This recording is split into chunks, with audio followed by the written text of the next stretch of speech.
Okay, welcome back everyone, and thank you for enjoying the coffee break. It was sponsored by OVD Kindergram, and we thank them very much for adding to our networking activities throughout the week.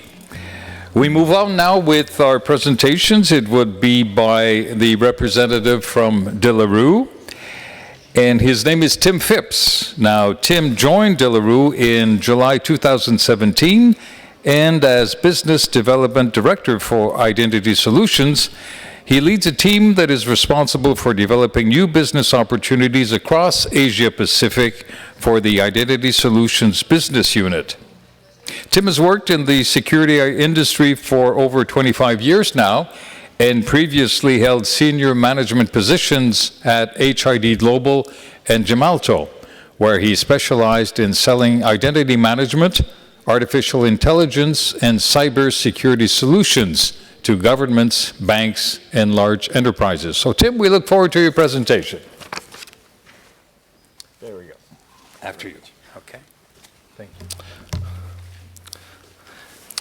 Okay, so let's start. A bit of audience participation. Just one question for you. Can anybody sort of put their hands up if they've actually got any physical cash with them? Yes. Great. Yes. Yeah, don't worry, it's not a magic show. I'm not going to ask you to come up.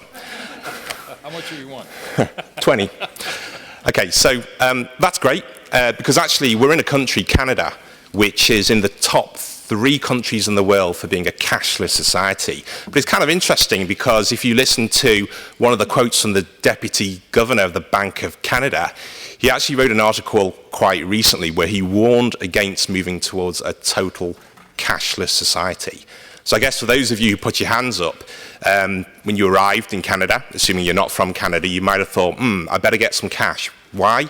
Well, just in case the person who I'm paying doesn't accept credit cards. Cash is great, of course, because it works offline, it doesn't need a battery, and it can't be hacked. Now, don't worry, you're not in the wrong presentation. This is not a banking forum. I am here to talk about identity. But the reason why I wanted to mention cash is that I think there are analogies between the way the payment sector has evolved from physical currency through to digital payment methods, and perhaps the way our industry might evolve as we move perhaps from machine-readable travel documents to other forms of digital identification. So thinking about the payment industry, you know, we had cash, we've still got cash, we're still using cash today, and actually in some countries around the world as we move east from North America, cash is actually king. So in many developing economies, you're probably finding 95% of transactions are cash-based. We started using online payments when the internet came about. Increasingly we saw mobile payments, and now we even see cryptocurrencies like Bitcoin.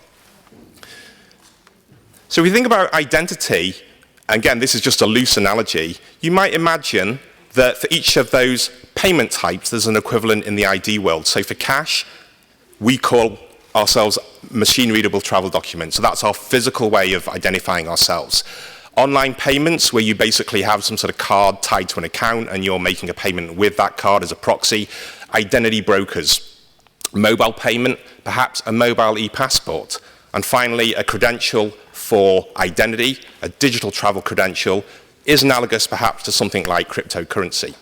So my main message today is that I think cash and ID are, in a way, similar to the way that we should treat our ecosystem. We should learn the lessons and think about building for ID an open ecosystem that embraces the benefits of physical ID and digital ID. I don't think the two things compete. It's not one or the other. So I think we all recognize this diagram, conveniently taken from the ICAO trip website this morning. Effectively, there are 5 key tenets to the ICAO trip strategy. Now, I've only got a short space of time, so I'm just going to try and highlight a couple of areas where I think augmenting the physical systems that we have today with digital can potentially help the ICAO trip strategy evolve and produce a better result. So let's start with evidence of identity, which often is related to civil registries.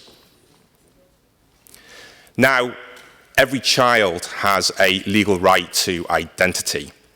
it is a fundamental human right, and it starts with the registration of birth. If they get a legal identity, they can participate in society, participate in the economy, enjoy the benefits of the services that they are entitled to. But of course, in many countries around the world, especially developing economies, civil registries actually have big gaps. The actual registration rate for some countries perhaps is no higher than 60%. Why?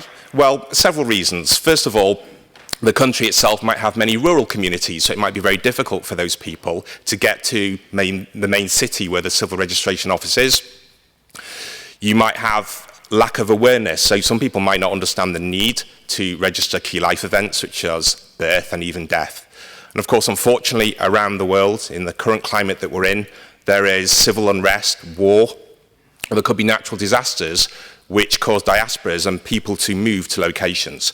So in all of these situations, if you haven't got robust systems to register key life events, if you haven't got robust ways of recognizing that life event through a strong certificate, you open the risk of false breeder documents, which we know is perhaps one of the easiest ways of somebody to unlawfully hold what is deemed to be a valid passport.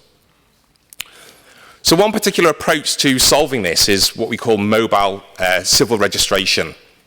And what do I mean by mobile? Well, in the first instance, it's actually a combination of physical and digital. So the mobile is actually, in the first instance, a group of people from the Civil Registration Office who would go physically to the community where the life events need to be registered. And they would be equipped with the normal things that you would expect, forms to fill in to register those key life events, perhaps additional materials that they might use to educate the local population of the need to register, and perhaps even more so, empower the local community with train-the-trainer materials so that when they leave, that local community is empowered. On the digital side, you might have a software-based civil registration system, maybe on a laptop with its own power source and a large disk, and you can start recording those life events. Now, we've looked at mobile apps that you can put on mobile devices to capture those events. But in the case of a disaster, even if you equip that team with 5, 10 devices, it's never going to be enough. So one way to combine physical and digital is to actually train up a team to fill in paper forms and then physically capture those forms later via a photograph and then upload them into the system later on for post-processing. Now, if you have a child that's born in China, my son was actually born in Hong Kong. I was quite surprised to see that when he was born, they put ink on his feet and they actually pressed the foot against a piece of paper, and that was basically a foot-based biometric. Now, it's not completely foolproof, but if augmented with other data checks, it can actually be used as a fairly strong indication of that child's identity and help prevent duplicate registrations of birth. That image can also be captured later on. And when it comes to actually applying for a birth certificate, I've seen many countries actually that are issuing birth certificates, quite frankly, on pieces of paper that they buy from the stationery office down the street. I think it is important to try and securitize your birth documents. You could introduce security threads, you could use watermarks. I've seen other schemes that are using 3D barcodes, that are using RFID tags, because what you're trying to do is link the birth certificate back to the entry in the civil registration. So let's look at another area. Let's look at machine-readable travel documents and the issue, and let's think about that from a digital perspective. So some of you may be aware that Tanzania recently announced that they were starting to deploy a mobile electronic passport. Now, in the first incarnation of this solution, it's actually more like an evidence of identity.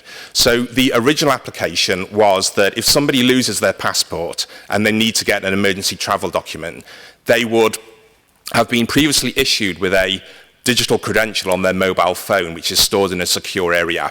And on presentation at the embassy, their identity could be quickly verified. And one of the great things about this solution is that whereas previously it might take 2 to 3 days to get a replacement travel document, the authentication can happen in seconds, and an emergency travel document can theoretically be issued in a matter of minutes. Now, the Tanzanian government have expressed a desire to try and use this mobile passport as a travel credential. Now, in the absence of any approved ICAO standards for this, it could still be possible. For example, Tanzania is part of the Eastern African community. So if they were to sign up some agreements with neighbouring countries and those countries were to procure a similar solution, they could put into law an ability to recognise each other's digital travel credentials to facilitate travel between these bilateral areas. Now, of course, I mentioned ICAO, and we are here at ICAO headquarters. There is obviously some fantastic work being done by the New Technologies Working Subgroup within ICAO to look at digital travel credentials. I've been watching the progress quite carefully, and I see that they're talking about maybe having some specs for presentation on the technical side, maybe in the next year or two. What I find interesting is that some of the findings of the work of that subgroup have indicated that if you want to provide the best blend between security, convenience and interoperability, their preference is to have a hybrid digital travel credential. So it's not digital, it's not physical, it's something that leverages the best of both worlds. So in one scheme, for example, you might have a virtual travel credential, which is tied to a physical token. It could be your e-passport, it could be your phone, and you establish a chain of trust, which ultimately is routed back to the issuing authority. You could then imagine a scenario where the traveller sends that virtual travel credential ahead of time, and that is checked along with advanced passenger information. When the traveller actually arrives to the reciprocating country, if additional checks are required, they just merely need to present their mobile phone, which has a digital travel credential on it, and then they can go through the security checkpoints. Now, the reason why I mention mobile is because, of course, it's a great outlet for augmenting the traveller experience. With a mobile device, you've got connectivity. You can receive data, you can send data, you've got a camera, you've got geolocation, you've got authentication capabilities. So unlike an e-passport or even a smart card, I think the mobile device, which is something that we pretty much all carry, is actually a great container for a digital travel credential scheme.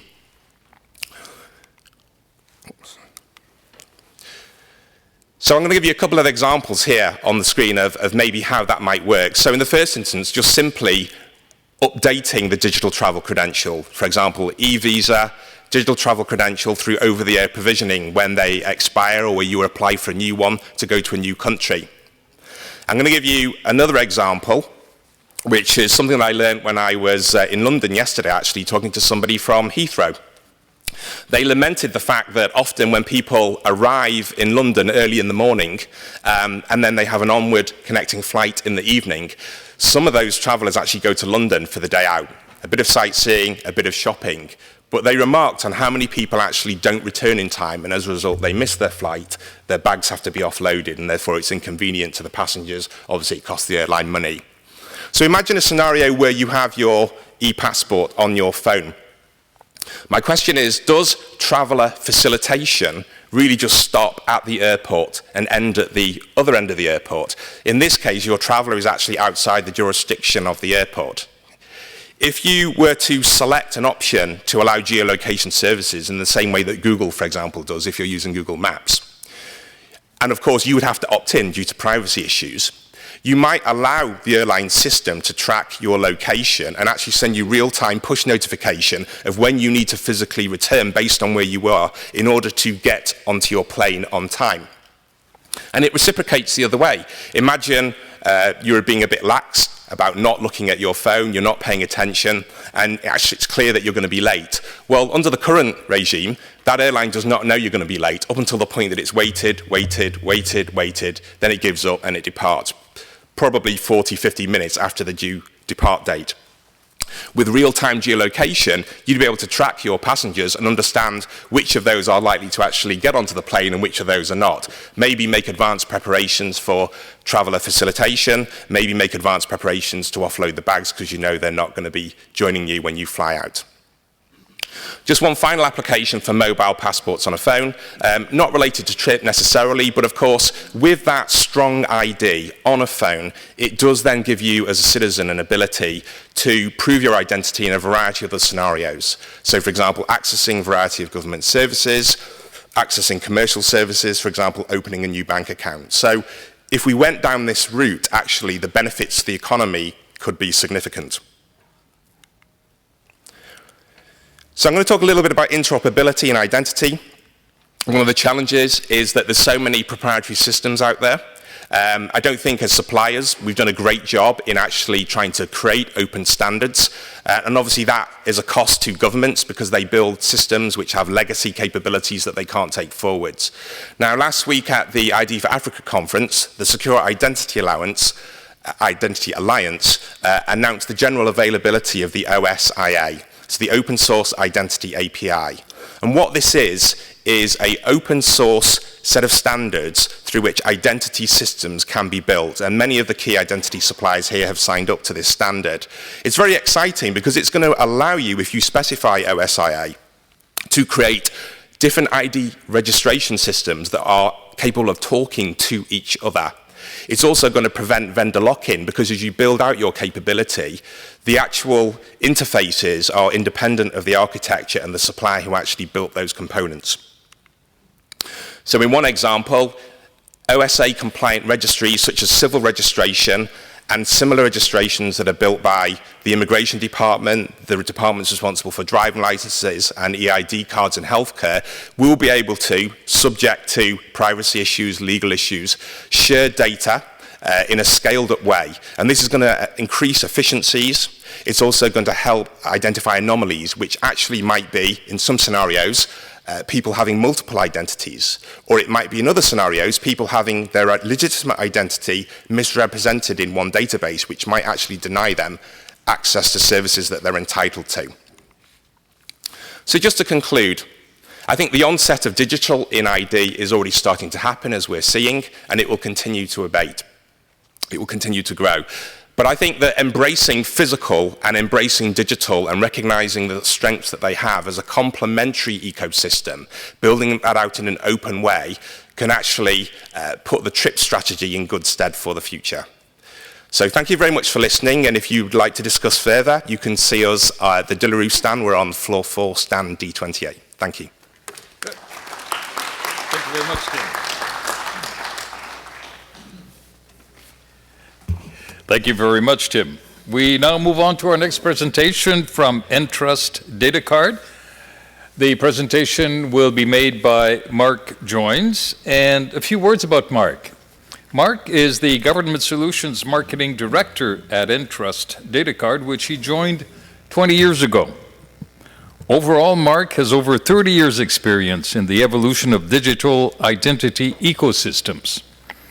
Prior to joining Entrust, he provided operational guidance for government secure systems deployment, certification and accreditation consulting in law enforcement, defense, and intelligence environments.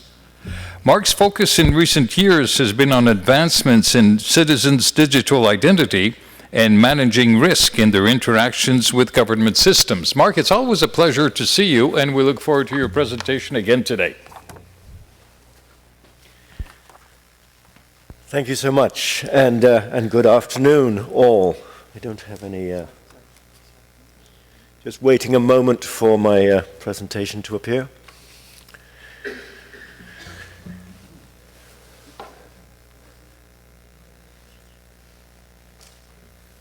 So this afternoon, I'm going to be talking to you about dealing with validation, document identity validation at border control in a scaled fashion. You're doing fine. I'm doing fine. I could tap dance a little if people would like that. That's not it, no. One moment. There we go. Or maybe an old Viking song. No singing, no singing. You don't know what you're asking for. Yeah.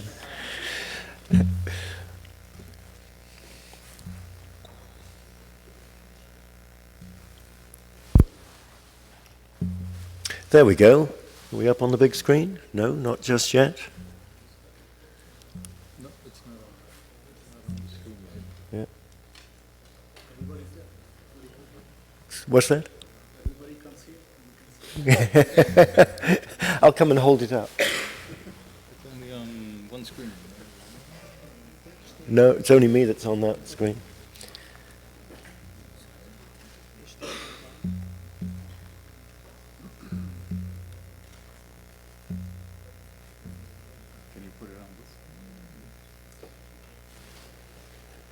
No, it can't be seen up here, that's the issue.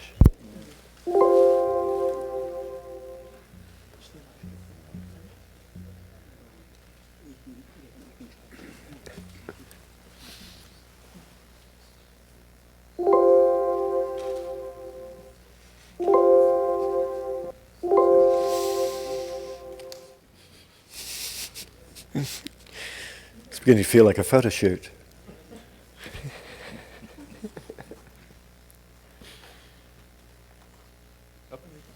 There we go. Once again, this afternoon, I'm going to be speaking to you about managing validation for an evolving border.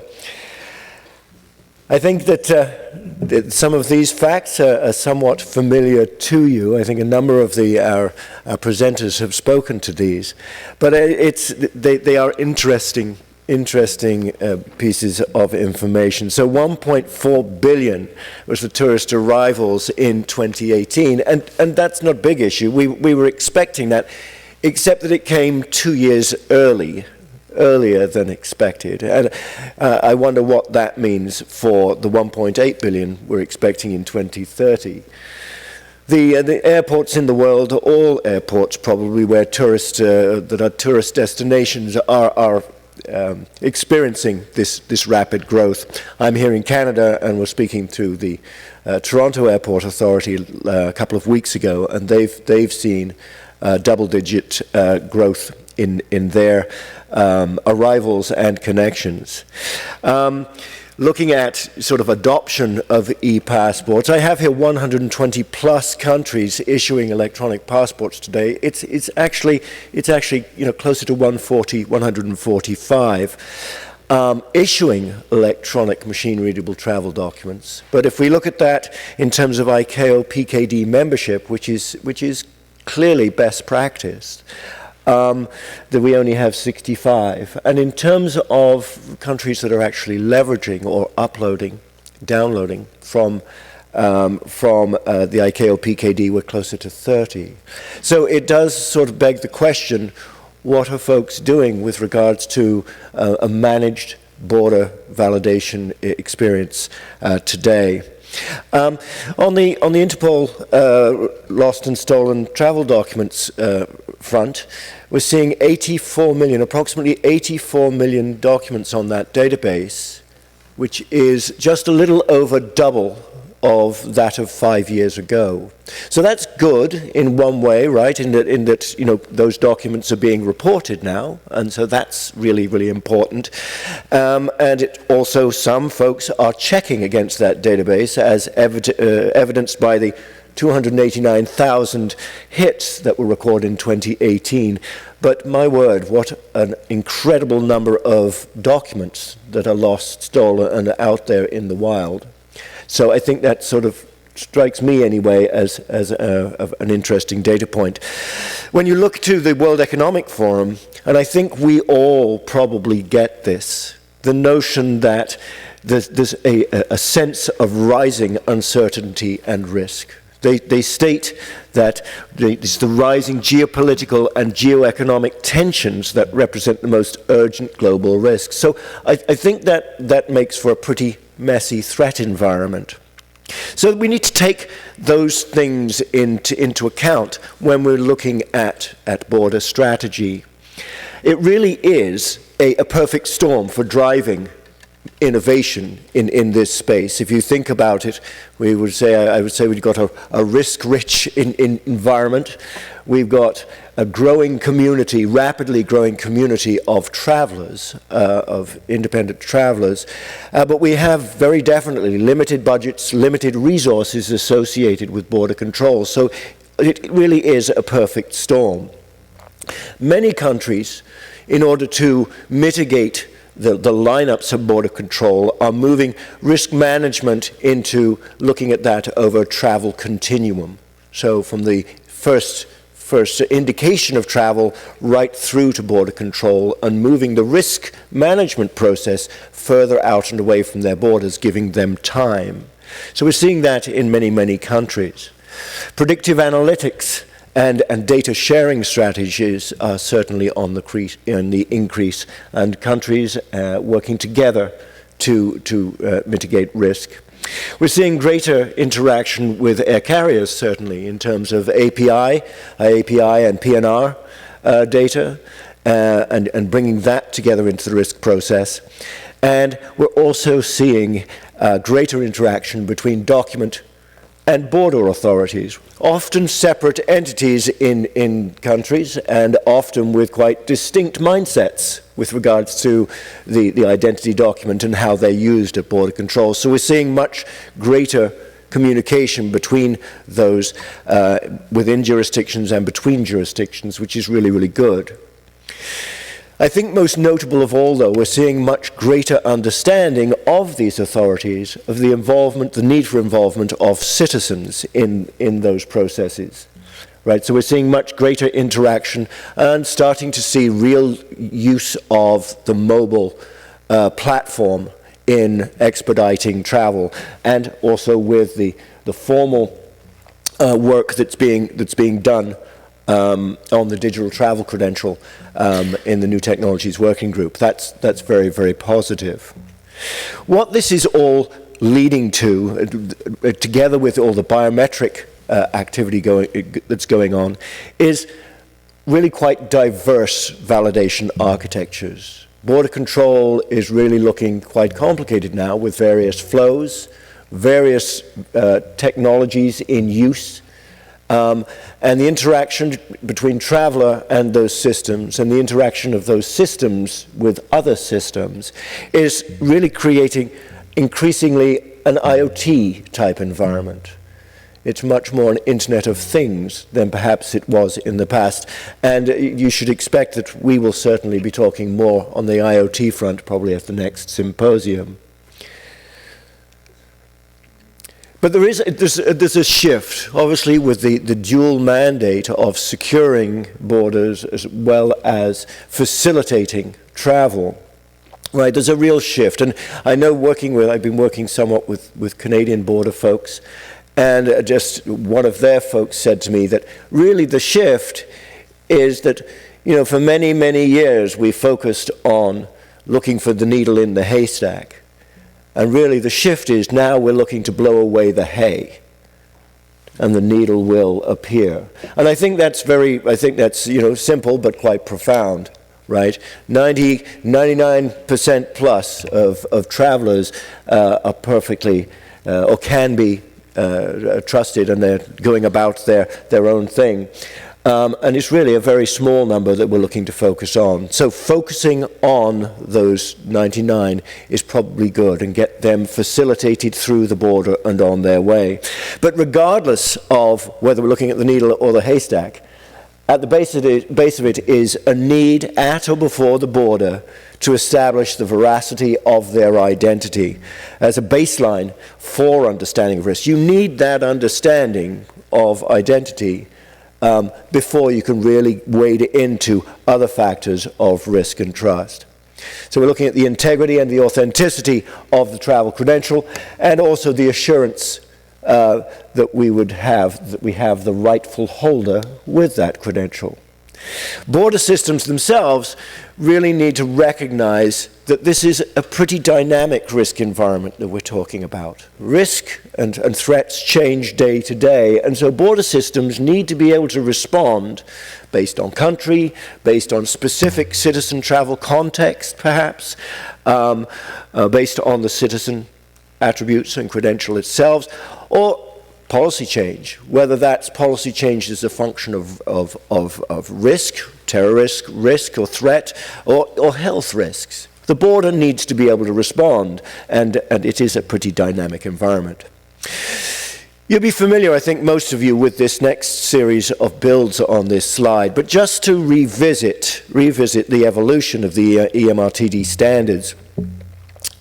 We started off with logical data structure 1 and passive authentication, and that therefore to ensure data integrity and authenticity within the EMRTD. BAC is the symmetric crypto mechanism that was used for access control to provide session security with the chip from the reader. And for chip authenticity to make sure that we were matching the data to the right chip. There hadn't been chip replacement taking place. We had active authentication, which is now the recommended implementation in EMRTDs. So that was sort of the first generation, if you will, of documents that were supported in the electronic realm. We then looked at the session security. We looked at that and looked at Apache as the replacement for BAC. Apache introducing asymmetric crypto for better security for that session. And then following that, I'm not getting a click here.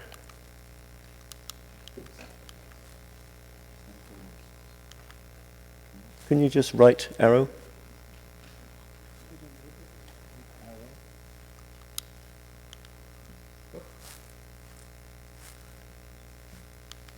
Nothing.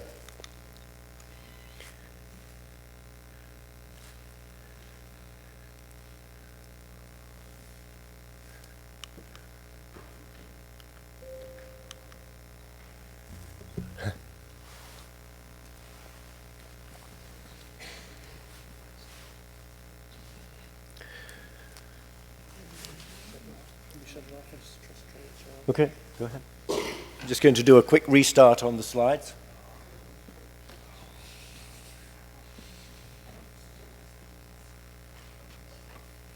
Let's go to the last slide of that series. Here we go.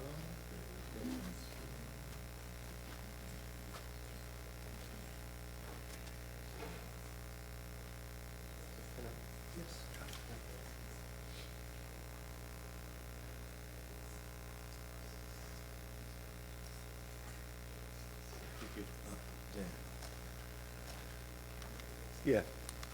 And then EAC introduced, of course, out of the European Union to protect biometrics that might be put on the chip. So we sort of think about those in terms of sort of the issuing architecture and the border control architecture. Actually, two completely distinct PKI, right? One used to really support passive authentication and the other to support putting keys on inspection systems so that they can use those to authenticate to the chip to release biometrics.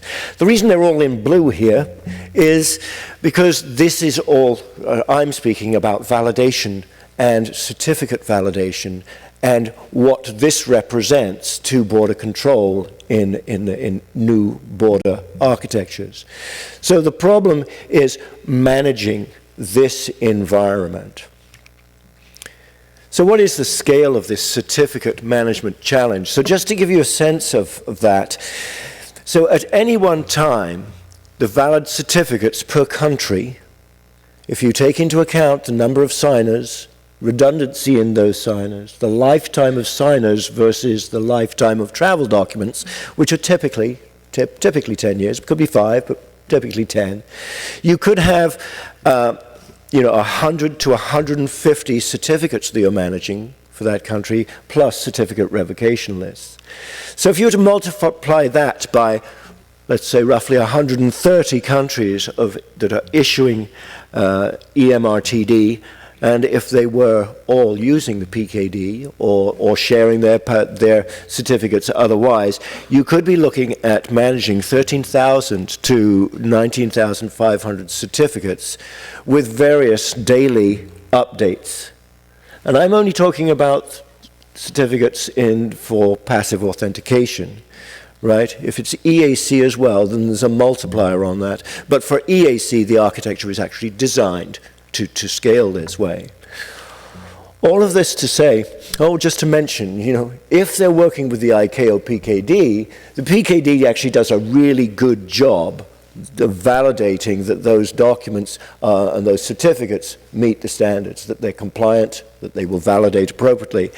If they're not via the PKD, you don't have that same assurance of the formatting and ability to validate these certificates. So that's a bit of an open question. You need to take into account, okay, how many validation endpoints do we have? For air, for land, for sea? arrivals, departures. I assume that we'll be checking for departures as well.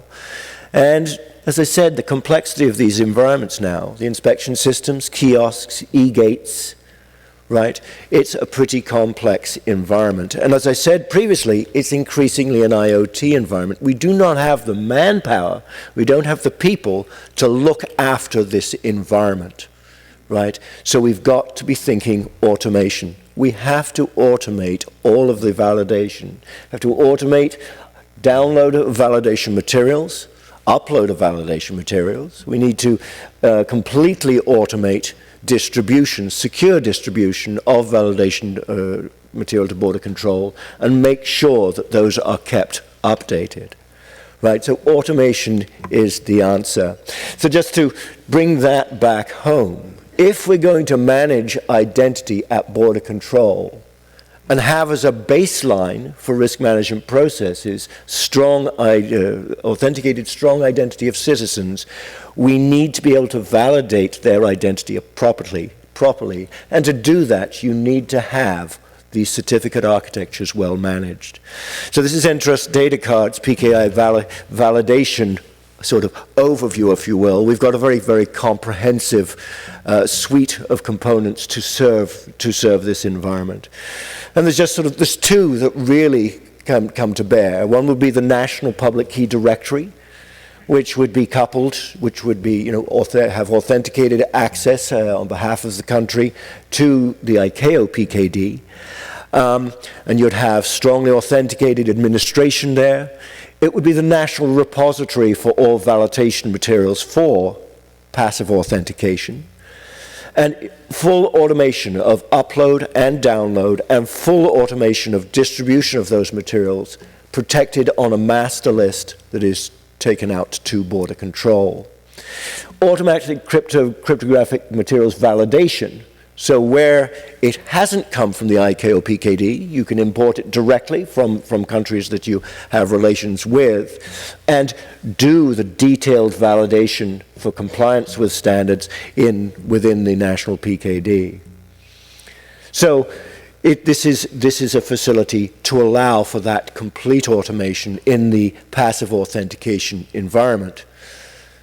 For EAC, you'll recall I mentioned this is a completely distinct, and when I say distinct PKI, it's a completely separate standard. It's not X509, it's ISO 7816. So it has a completely different architecture for distribution of these validation materials, keys and validation materials. I realize I'm running over just a little, but I'll be just a moment. And so it is designed for that architecture. So both of these products, the EAC solution, which is standardized for scale, that would be the Document Verifier CA, and the NPKD, they will help organizations to not only secure validation at border control, but completely automate that process. And just in terms of our background in this space, we've got roughly 400 plus programs in the government identity environment. We serve 35 countries in terms of the trust infrastructure for those countries, both BAC and EAC structures, and about 35,000 documents issued daily if we were to take that together. And then putting that together with a finance card environment, about 10 million credentials a day. Just in terms of the scale of our solutions, we touch on all of these areas. We'd love to talk to you about them. So please feel free to drop by and talk to us. We are at booth 31 and 32. We are demonstrating full production of electronic passports and encoding of those documents, as well as a derived digital travel credential as well. Thank you so much for your attention this afternoon. Please enjoy the remainder of the show. Thank you for your time. Thank you, Mark. Thank you, Mark. Very, very good. Thank you very much, Mark, and we'll be sure to go and see you at your booth. Moving right along, we now have a presentation from Idemia. It'll be made by Isabelle Poulard. Isabelle is VP Passport and Driver License with Idemia. She graduated as an engineer in computer science from the Institut National des Sciences Appliquées in France. For the last 20 years, she has been working in the secure department document industry and has been successively responsible for the product line of banking cards and mobile telephony solutions.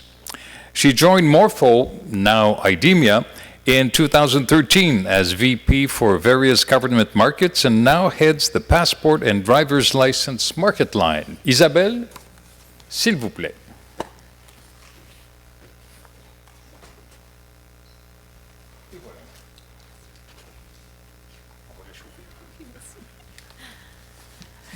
Good afternoon, ladies and gentlemen, and thank you again to ICAO organization to give me the opportunity to take the floor this afternoon. Thank you.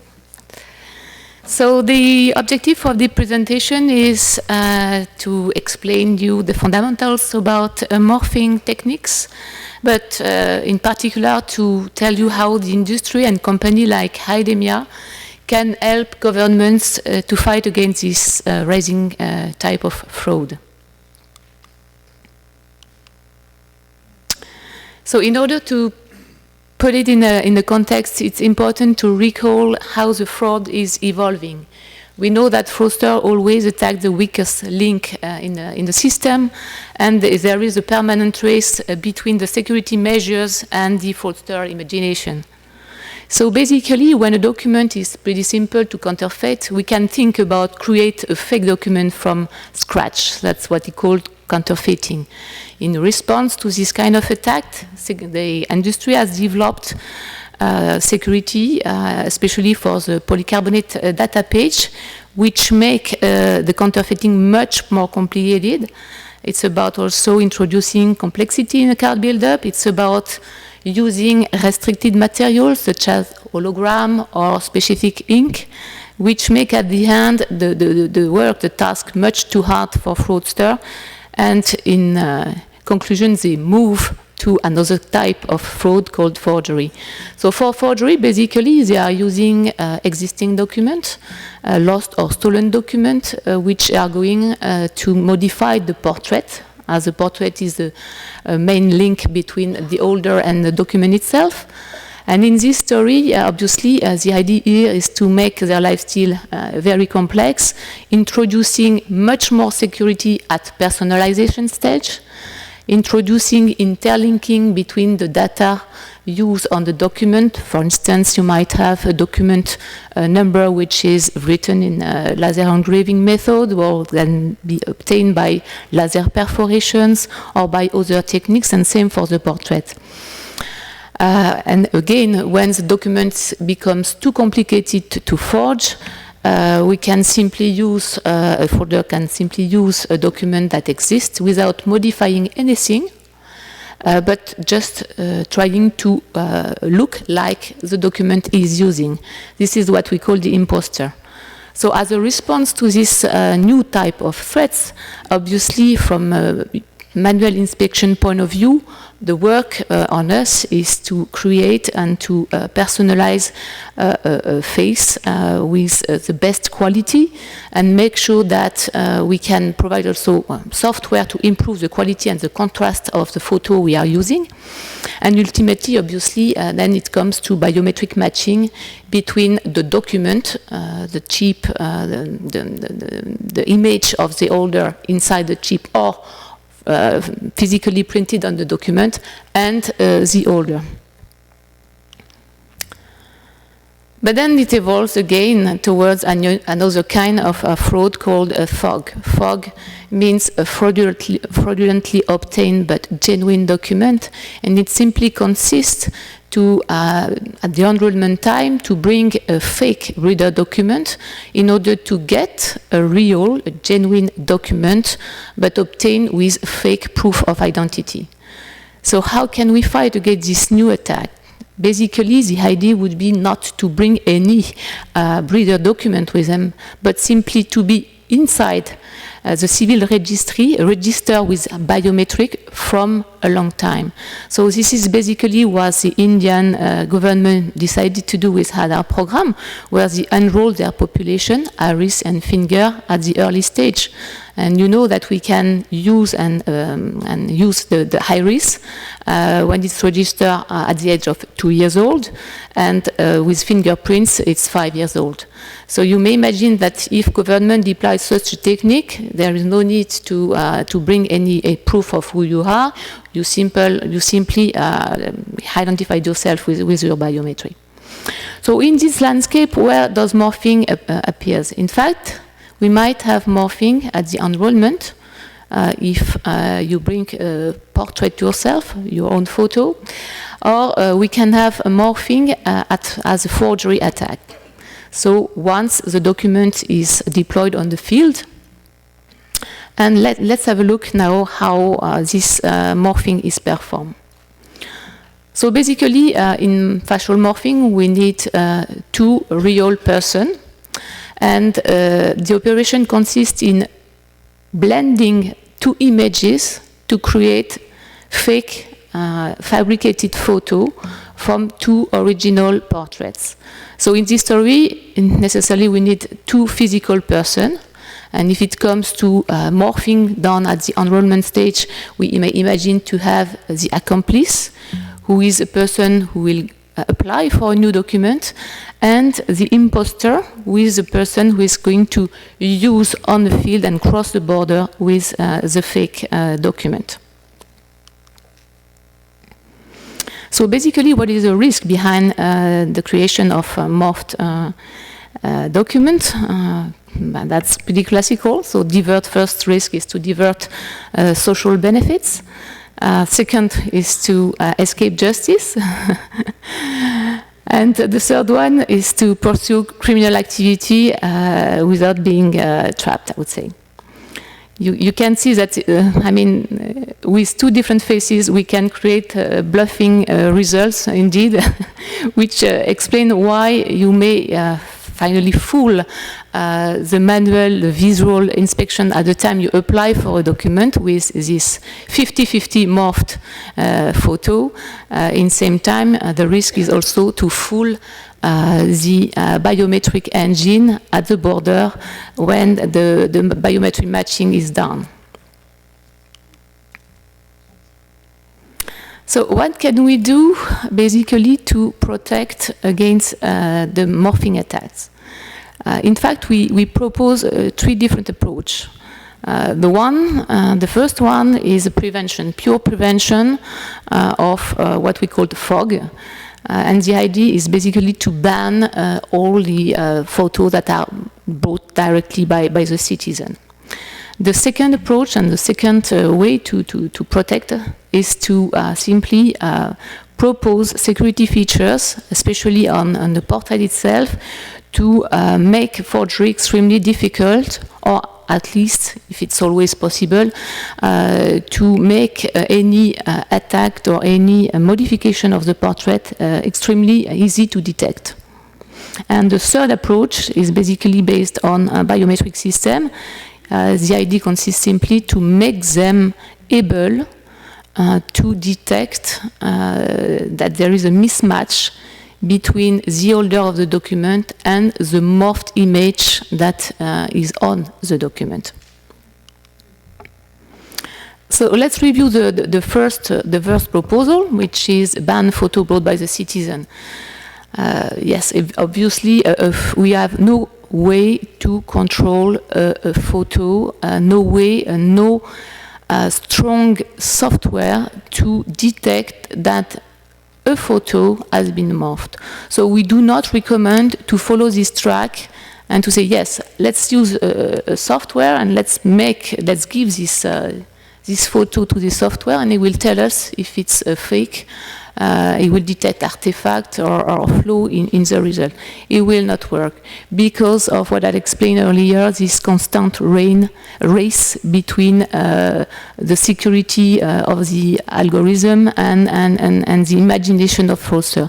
There will always be means and enhancement of the software to detect or to make the artifact impossible to check.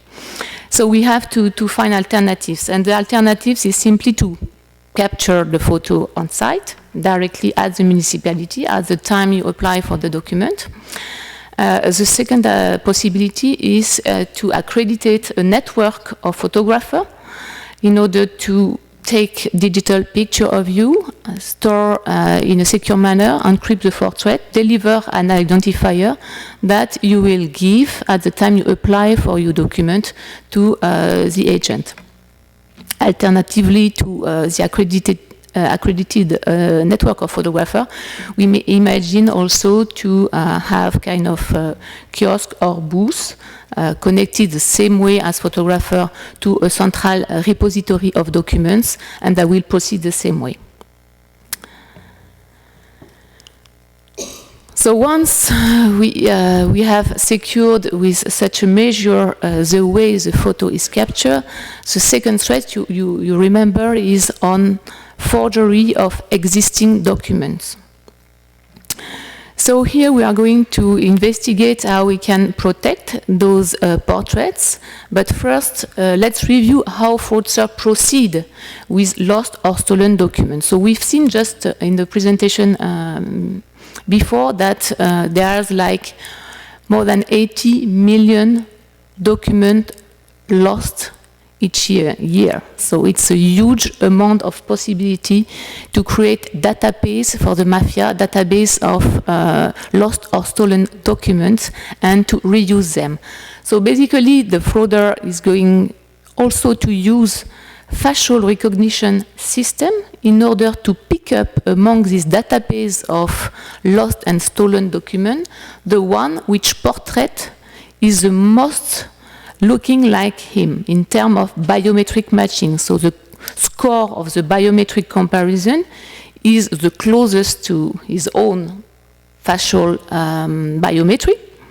And such a way, the modification he has to perform on this image to look like himself or his own photo are reduced and probably much less difficult to identify.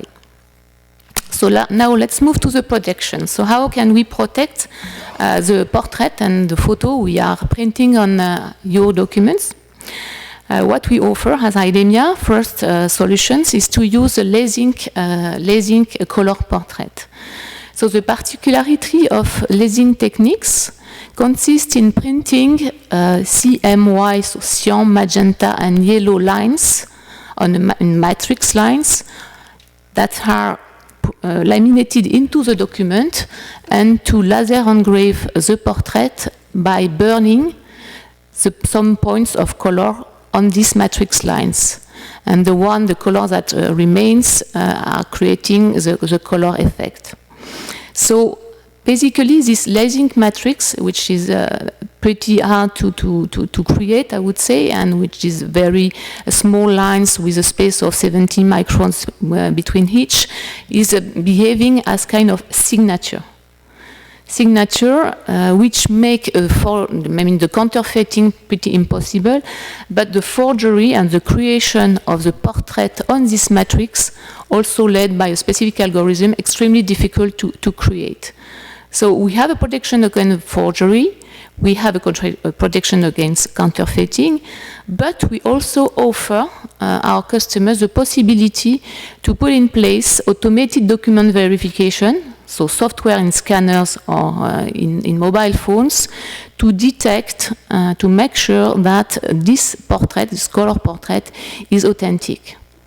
So any overlapping of lasing matrix by another portrait, for instance, by another photo, would be easily detected by the software, by this automated document verification software. So this is our first solution. Let's study the others. As a second solution, we propose a stereo laser image. Our stereo laser image is a 3D image that we create from one single 2D photo by projection view. So we use a software which creates the third dimensions, and we laser engrave onto the document 4 different pictures from 4 different angles, which enable to see this depth effect when you tilt the document. So with these techniques, we have two kinds of protections. First of all, the visual 3D effect, which is clearly visible. And if you visit our booth, I will show you some samples. And also the tactile effect of the lenticular structures, which is used to laser engrave the 4 images, which make obviously any forgery extremely difficult, or at least easy to detect. Third solution, which is a brand new options that we offer, we call it DocSeal. So the principle of DocSeal is to create a descriptor of the portrait, the main portrait. We combine, optionally, we combine it with biographical data. We sign it, and the result is encrypted onto the document,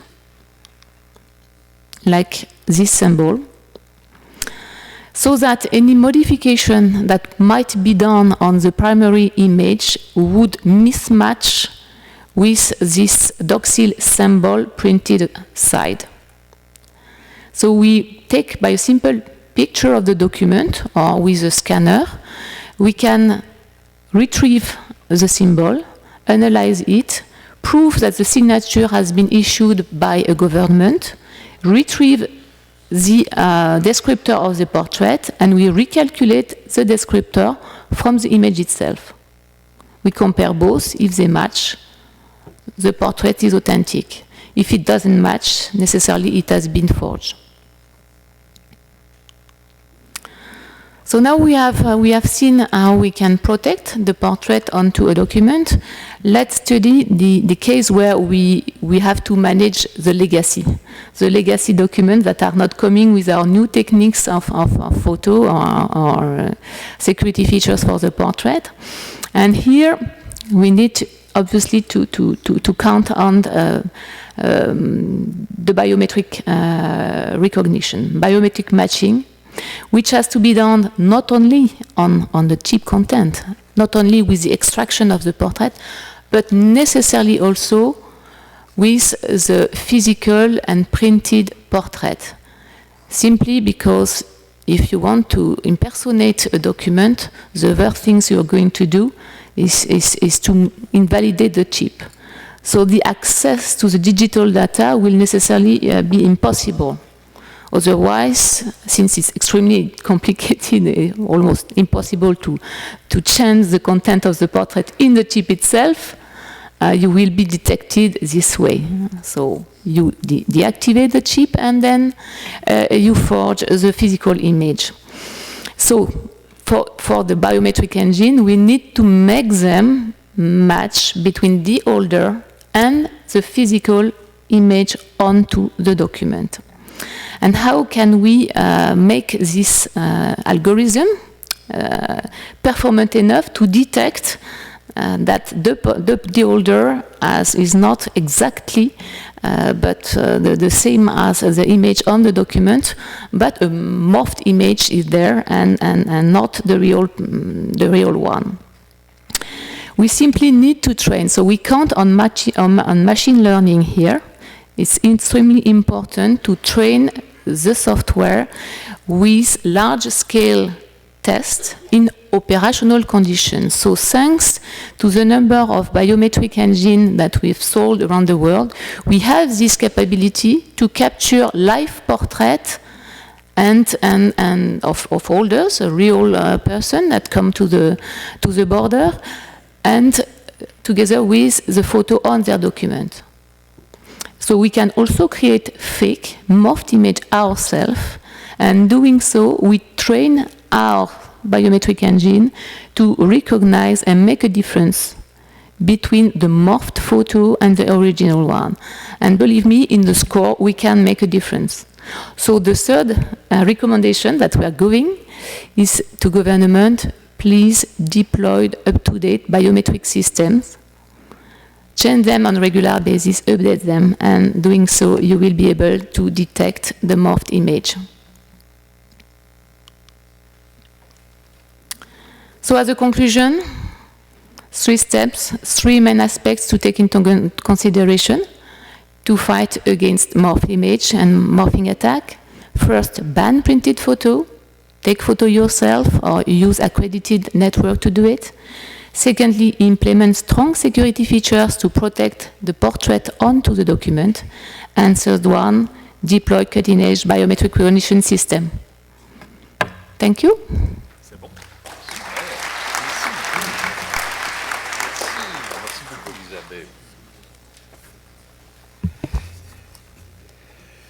Merci beaucoup, Isabelle. Merci beaucoup. The final presentation in our SkyTalks series this afternoon will be made by Joachim Cayos on behalf of the IN Group. Joachim joined IN Group in 2016 as project manager for ID and travel documents. And of note is that in his solution offer, there are physical and now digital credentials. At IN Group, Joachim belongs to the business unit Identity, which, among other things, offers technologies and integrated solutions for more secure and convenient travel. Joachim holds a master's in management from EDHEC Business School and has been in the security industry since 2011. Joachim, s'il vous plaît.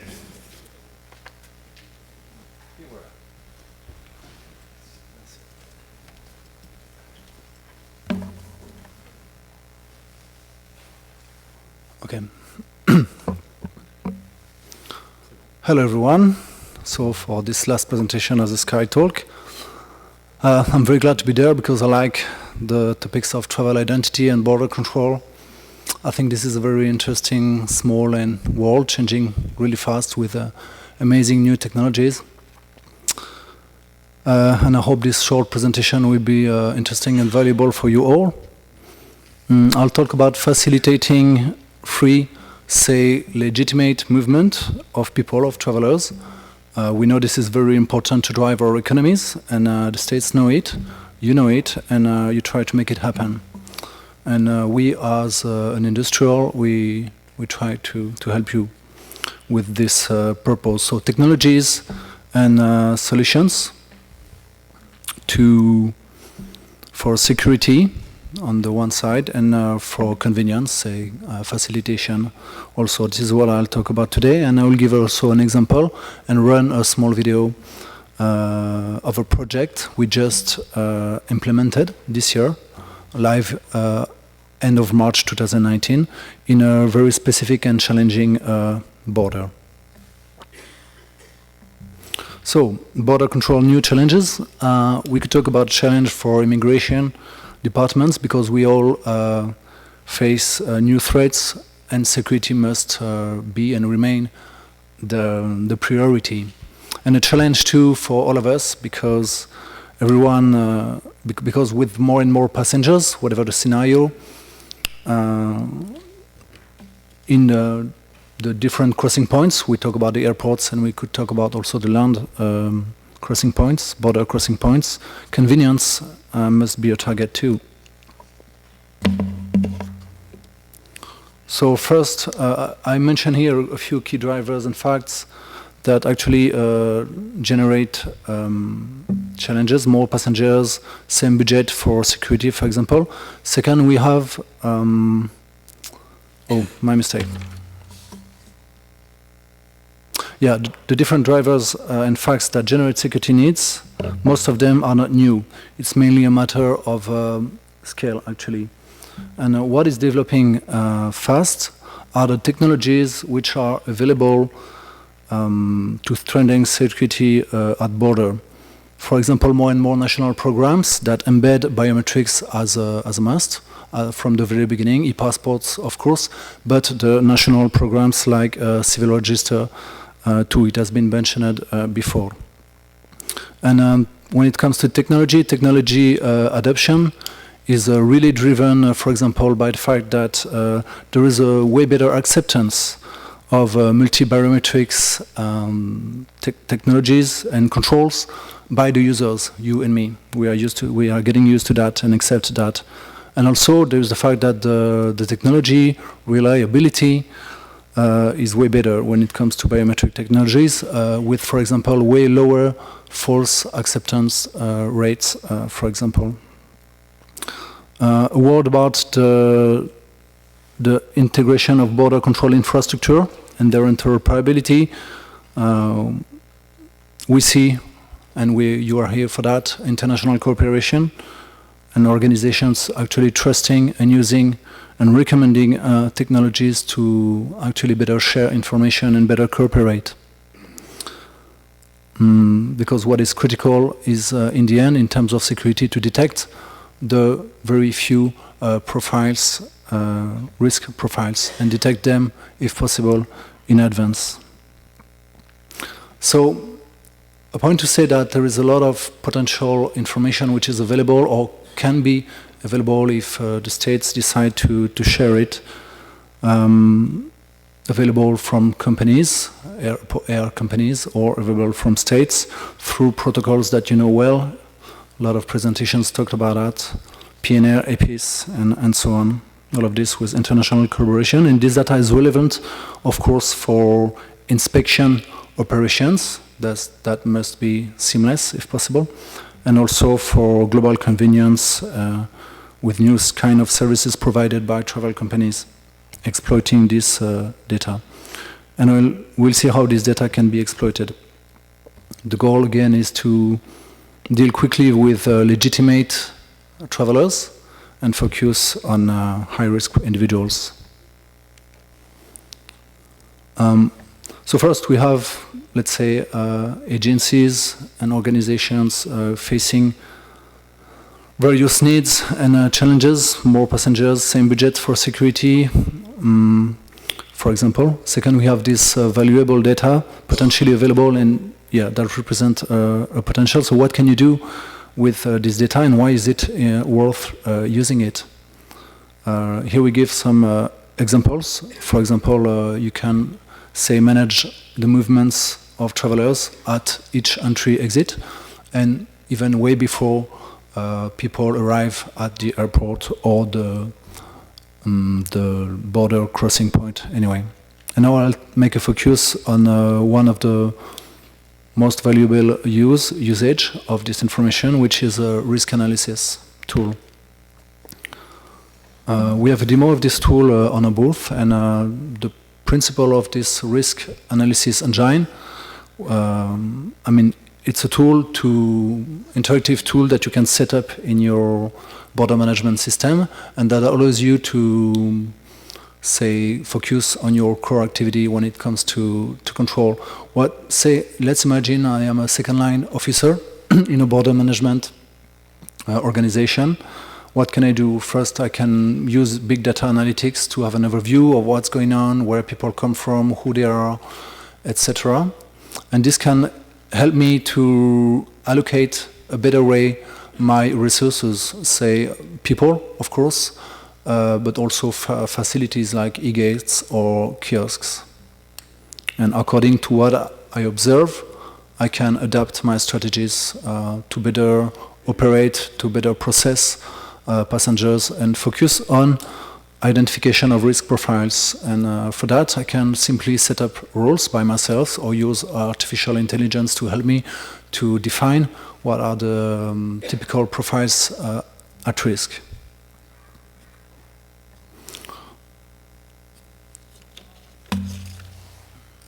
So the first challenge was about security. We also have a challenge, we've seen that, with convenience and facilitations, how to process people with no compromise on security. Among the key drivers and facts and trends that exist, and some examples have been mentioned in the previous presentations. First, we could say that the situation is the same sometimes in the airports and also in other border crossing points like sea, like land. And we could also observe, it's interesting to have a look at the link between the phase of the travel, of the journey, and the level of stress of people. And out of this, we know that some resources and efforts and technologies, in fact, can be used to focus on check-in with drop-off or pre-check security, and not only the border crossing itself. Among the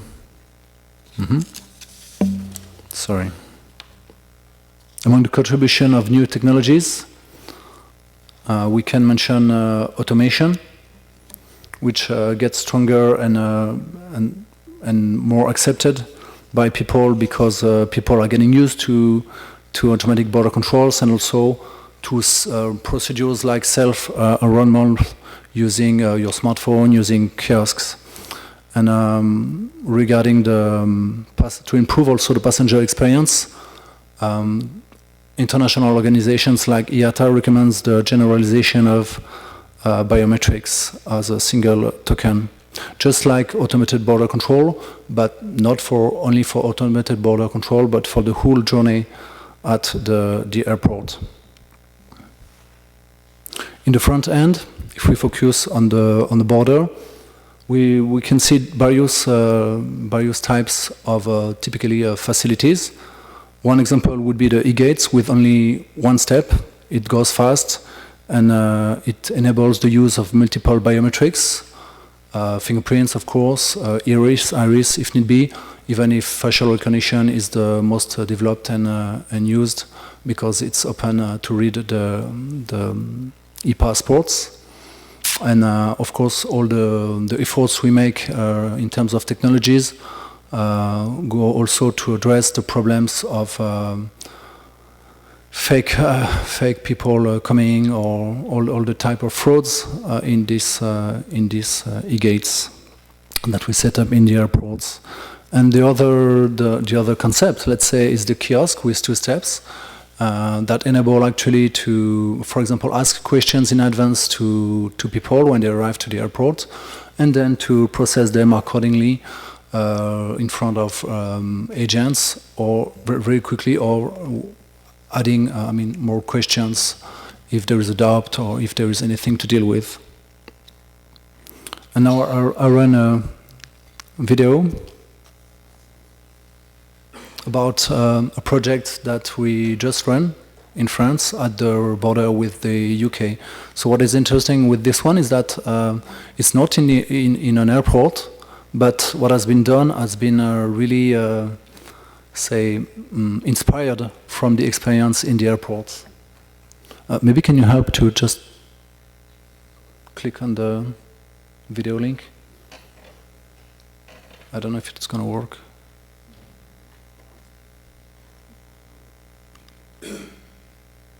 Mm-hmm. May I?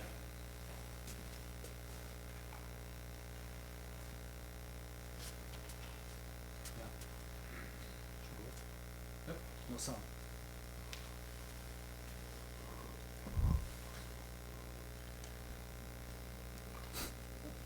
That today.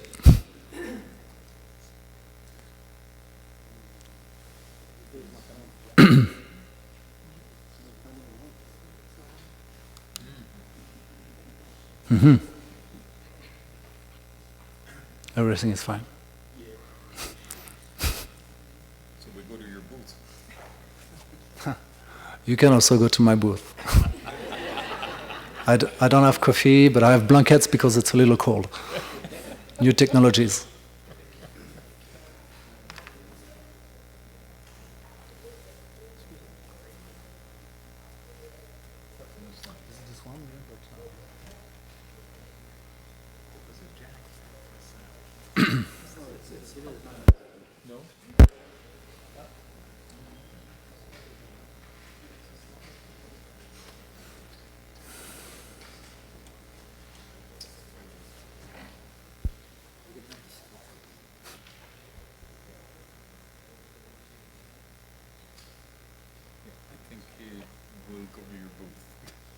Mm-hmm.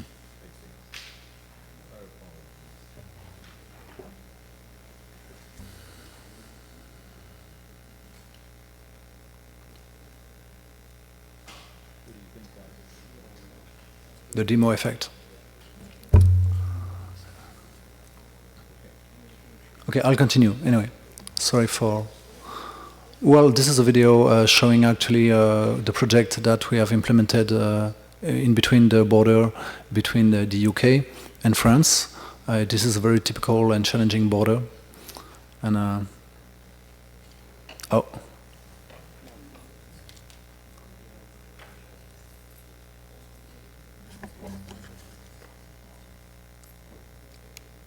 Okay, I'll continue anyway.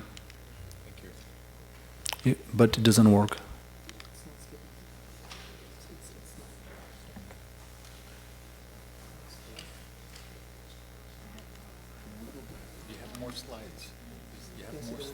Yes, I have a few more.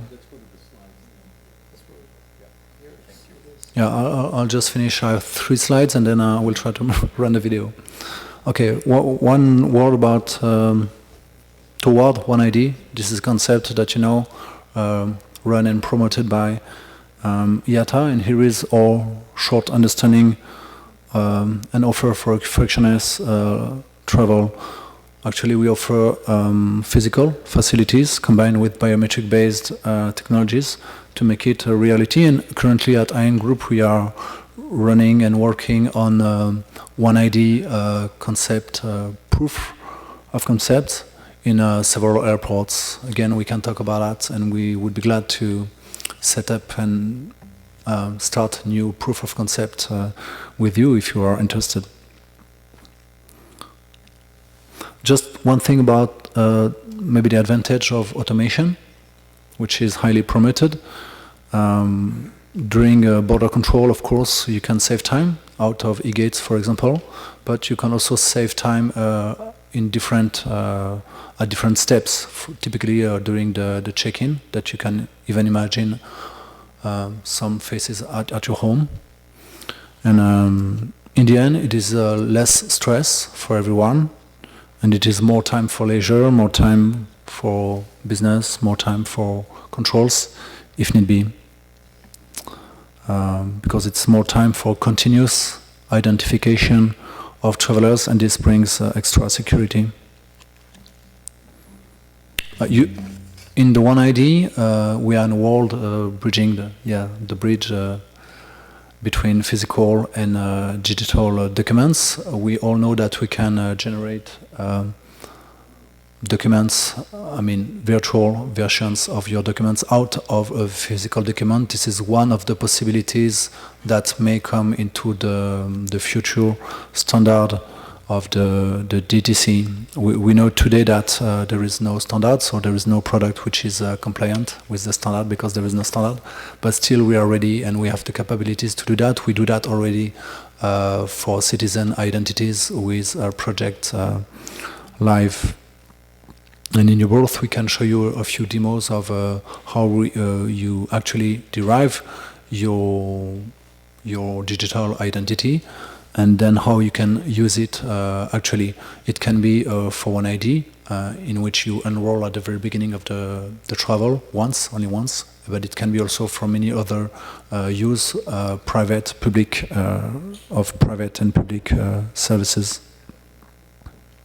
For example, you can send your data well in advance for global facilitation and security. Just to end, a word about IN Group.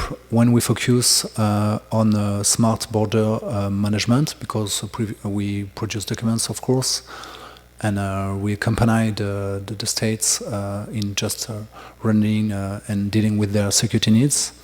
When it comes to border management in general, we bring solutions, end-to-end solutions to our clients and partners for a seamless traveler journey.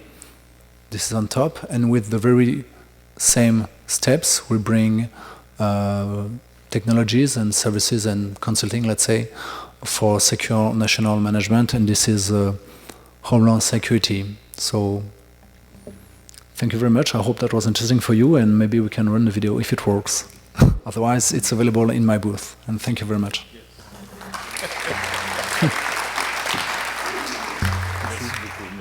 Ça marche pas? Non. Alors ça marche pas.